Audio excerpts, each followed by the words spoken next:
بالله من الشيطان الرجيم بسم الله الرحمن الرحيم ورفعنا لك ذكرك صدق اللہ العلی العظیم۔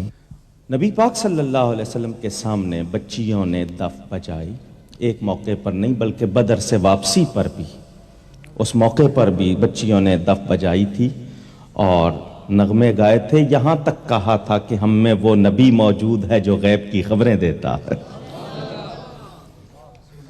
تو حضور اکرم صلی اللہ علیہ وسلم نے دف کو منع نہیں فرمایا، اس لیے دف کے ساتھ کلام پڑھا جائے۔ صرف دف کے ساتھ مقصد دف نہیں ہے جس طرح کہ انہوں نے وضاحت کی، اصل مقصد نعت شریف ہے۔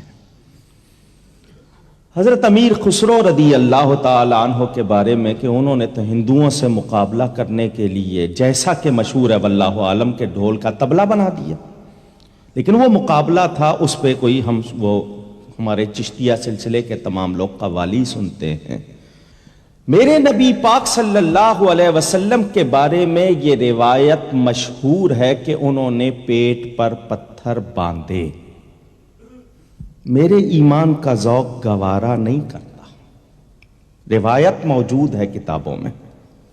وہ نبی جو 40 دن کے وصلی روزے رکھ رہا ہے، 21 دن کے وصلی روزے جس میں نہ سیری ہے نہ افطاری ہے، مسلسل روزے رکھ رہے ہیں اور کوئی فرق نہیں آ رہا، ان کو کبھی بھوک نے ستایا نہیں۔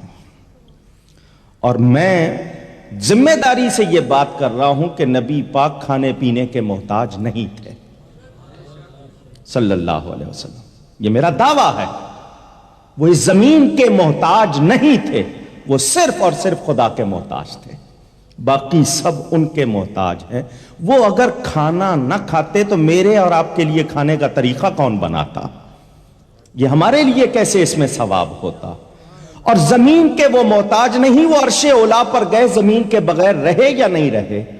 آج سائنس کہتی ہے آکسیجن کے بغیر کوئی رہ نہیں سکتا، میرے آقا نے رہ کے دکھایا ہے۔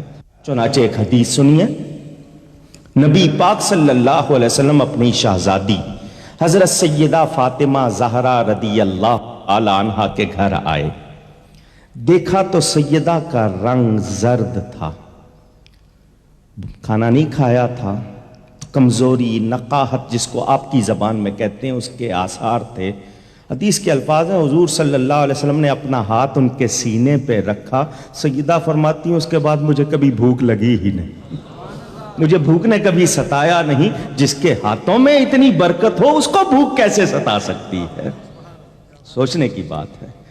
تو یہ پتھر باندھنے کی روایت ضرور ہے جنگ خندق کے حوالے سے، خاص طور پر کہ اس نے اٹھایا تو ایک پتھر نبی صلی اللہ علیہ وسلم نے اپنا دامن دکھایا تو 2 پتھر شاید تعلیم امت کے لیے یا کسی اور بات کے لیے، ورنہ ان کو بھوک نے کبھی ستایا نہیں۔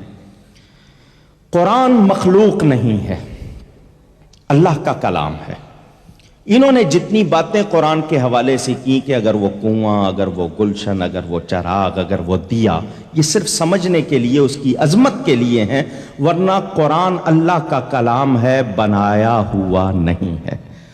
جس طرح رب بے مثل ہے اس کا کلام بھی بے مثل ہے، ہم اس کو کسی سے تشبیہ دے سکتے نہیں، بلکہ اسی طرح ہم لوگ ذکر مصطفیٰ صلی اللہ علیہ وسلم کرتے ہیں۔